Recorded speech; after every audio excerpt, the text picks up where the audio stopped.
Hello দর্শক, আসসালামু আলাইকুম। স্বাগত সবাইকে লাবণী কিচেনে। আশা করি আপনারা সবাই ভালো আছেন। সবাইকে স্বাগত আমার কলমি খেতে।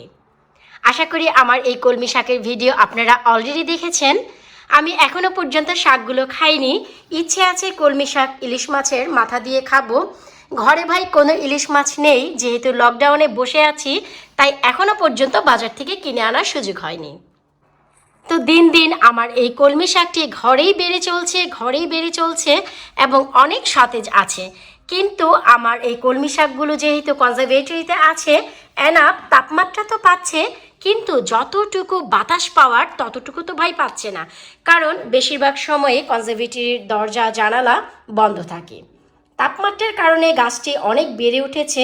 যেহেতু এগুলো আমাদের বাংলাদেশি শাকসবজি, তাই কিছুটা বেশি হাওয়া বাতাসের প্রয়োজন হয়। বদ্ধ জায়গায় থাকার কারণে যে সমস্যা হয় এবং সেই সমস্যার সমাধানও আছে, তা নিয়ে আপনাদের সাথে আজকের এই ভিডিওর আলোচনা। আমি একটু দেখাচ্ছি যে আমার গাছগুলো কিন্তু একেবারে সতেজ আছে, দেখে বোঝাই যাচ্ছে, কিন্তু একটু লক্ষ্য করলেই দেখবেন এই গাছেও কিন্তু ভাই হোয়াইট বাটারফ্লাই বাসা বেঁধেছে। আমি একটু দেখাচ্ছি, এই যে দেখুন পাতা, আমি পাতাটি উল্টাচ্ছি, একটু লক্ষ্য করলেই দেখতে পারবেন। দেখুন এগুলো হচ্ছে হোয়াইট বাটারফ্লাই, যা ছোট ছোট সাদা বাটারফ্লাই এখানে এসে ডিম পেড়েছে। তো এই জন্য যে নিবারণ তাও আমাদের কাছে আছে। বিশেষ করে আমি বেসিকলি এগুলো করে থাকি, কারণ প্রায় হয়। আর এইগুলো হয়ে থাকে যদি একটু বদ্ধ জায়গায় আপনার গাছপালাগুলো থাকে। আর যেহেতু ঘরে আছে, ঘরের ভেতরে অনেক ঠান্ডা ডাম্প, যেমনটি কি বলেছি, দেখুন একেবারে জুন মাস শেষ হয়ে গেছে, জুলাই মাস, তারপরেও ওয়েদার এত বিশ্রী যে কি বলবো। আজ মাশাল্লাহ একটু রোদ উঠেছে, কিন্তু বাইরে যাওয়ার কোনো উপায় নেই, এত বেশি ঠান্ডা এবং বাতাসে মনে হচ্ছে গাছগুলো সব ভেঙে পড়ে যাবে। তাই আমি গাছগুলো কনজারভেটরিতে রেখেছি, খাবারের উপযুক্ত হয়ে গেছে, আর সবগুলো পাতা একেবারেই সতেজ আছে। আর গাছে যদি পোকা ধরে, বিশ্বাস করুন সবগুলো পাতায় ধরে না, কিছু কিছু পাতায় ধরে। আর তখনই যদি আপনারা যত্ন না করেন, তখন কিন্তু এই যে পোকাওয়ালা পাতা অন্যান্য পাতাগুলোকে একেবারেই নষ্ট করে ফেলবে। তো এখন চলুন এই জন্য আমি কি ধরনের যত্ন করি আপনাদের সাথে শেয়ার করি। আশা রাখবো আপনারা অনেক উপকৃত হবেন। আর এই যত্নটি শুধু এই গাছের জন্যই নয়, সব গাছের জন্য আপনারা অ্যাপ্লাই করতে পারবেন। তবে হ্যাঁ, যে পাতাগুলো স্পষ্ট দেখা যাচ্ছে সে পাতাগুলো অবশ্যই আপনাদের ছিঁড়ে ফেলে দিতে হবে। তারপর বাকি পুরো গাছে আমাদের স্প্রেটি করে দিতে হবে। একটু খুঁজে খুঁজে আপনাদের বের করতে হবে, তারপর ছিঁড়ে ফেলে দিয়ে বাকি কাজটি করতে হবে। তো চলুন আমরা সেই কাজটি শুরু করি। দেখুন আমি যে পাতাগুলো নিয়েছি সে পাতাগুলো কিন্তু একেবারেই পোকা খেয়ে ফেলছে, একটু লক্ষ্য করেই দেখতে পাবেন।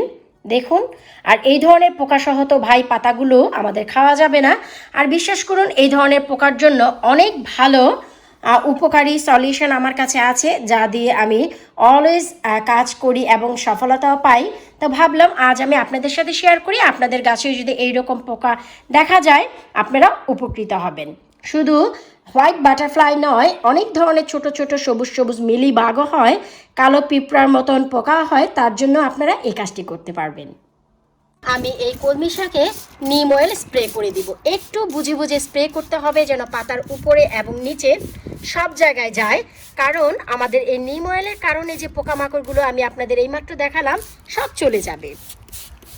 আমি বরাবর সব ধরনের গাছে এই নিম অয়েল ব্যবহার করে থাকি। আর নিম অয়েলটি কিন্তু ব্যবহার করার নিয়ম আছে, যদি আপনারা জানতে চান আমার চ্যানেল থেকে একটু ঘুরে আসবেন, সেখানে আমি দেখিয়ে দিয়েছি কিভাবে নিম অয়েলটি পারফেক্টভাবে বানানো যায়। হুট করে বোতল থেকে খুলে কখনোই নিম অয়েল স্প্রে করবেন না। আর যারা এখনও পর্যন্ত আমার ওয়েবসাইটে ভিজিট করেননি, প্লিজ সেখানে গিয়ে ভিজিট করবেন। আপনাদের যাদের প্রয়োজন হবে নিম অয়েল, সেখান থেকে কিনে নিতে পারবেন। রেগুলার ভিডিও দেখছেন তাদের জন্য অনেক উপকারে আসবে। যারা জানতেন তারা তো জানতেন, আর যারা জানতেন না, প্লিজ আমার এই ভিডিওটি সবার সাথে শেয়ার করবেন, যেন এই সামারে সবার উপকার হয়। এবং বেশি বেশি করে আমার চ্যানেলটি সাবস্ক্রাইব করবেন। যদি চ্যানেলে নতুন এসে থাকেন, অবশ্যই চ্যানেলটি সাবস্ক্রাইব করে পাশে থাকা বেল আইকনটি প্রেস করে রাখবেন। এতে করে আমার আরও অনেক নতুন নতুন গাছের তথ্য আপনারা পেয়ে যাবেন ফ্রিতে। বিদায় নিচ্ছি আজকের মতো, আল্লাহ হাফেজ।